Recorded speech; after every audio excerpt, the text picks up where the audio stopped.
పింకీ ఇంకా మాఫియా. నగరం యొక్క సురక్షత విషయం పింకీ అంటే వండర్ గర్ల్ తన భుజాల మీదకి తీసుకుంది. వండర్ గర్ల్ ఉండడం వల్ల ప్రజలకి దొంగలు దోపిడీదారులంటే భయం లేకుండా ఉన్నారు. వండర్ గర్ల్ ఉందన్న విషయం వల్ల ఎవరైనా సరే ఏదైనా నేరం చేసే ముందు ఆలోచిస్తున్నారు. అయినప్పటికీ ఎలాంటి మాఫియా ఈ నగరంలోకి ప్రవేశించిందంటే దాని పేరే బబ్లూ బాస్ వుర్ఫ్ బీబీ. అతని మనుషులు అతన్ని బీబీ అన్నా అని పిలిచేవారు. అరే బీవీ అన్న, నాకు మాట అర్థం కావట్లేదు.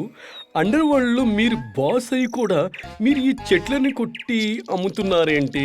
నాకేమీ అర్థం కావట్లేదే మీ బిజినెస్ కోసం. చెప్పండి. నేను ఈ చిన్న చిన్న కిడ్నాప్లు మర్డర్లు ఏమీ చెయ్యను. సరే, నాకు చెట్లల్లో చాలా ఇంట్రెస్ట్ ఉంది.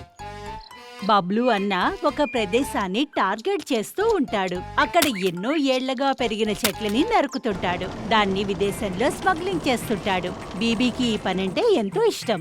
చెట్లు నరకడం, వాటిని అమ్మడం, వాటిని స్మగ్లింగ్ చేయడం అతనికి ఒక నషాలా ఉంది. ఈ పనిలో అతనికి ఎవరైనా అడ్డుగా వస్తే వాళ్ళ మరణం తథ్యం. ఈ బిజినెస్ లో లాస్ అనేదే ఉండదు. ఓన్లీ మంచి చెట్లు వెతకాలి, వాటిని కొట్టి విదేశాల వాళ్లకు అమ్మాలి, అంతే. మరి మిగతా చెట్లు? ప్రతి కర్రకి వాటి రేటు ఉంటుంది. అన్ని చెట్లు అమ్మబడతాయి. మీరు మంచి చెట్లు ఉన్న చోటు చెప్పండి. వెతికేసాం బీవీ అన్న, రండి మీకు చూపిస్తాను. దత్తు బీబీ కోసం ఎలాంటి ప్లేస్ ని వెతికాడంటే అక్కడ వేలాది చెట్లను నరికి విదేశాలకి పంపచ్చు. ఆ చోటు పింకీ వాళ్ళ ఊరు. పింకీ వాళ్ళ ఊరి పక్కన ఒక అడవి ఉంది. అది ఎంతో దట్టంగా అద్భుతమైన చెట్లతో నిండి ఉంది. ఆ ఊరి పేరే రాజాపురి. అక్కడ పెరుగుతాయి అరుదైన చెట్లు. ఆ చెట్ల వర్ణన పింకీ వాళ్ళ స్కూల్లో నేర్పిస్తారు. అయితే స్టూడెంట్స్, ఈ రోజు నేను మీకు వనాల గురించి చెబుతాను.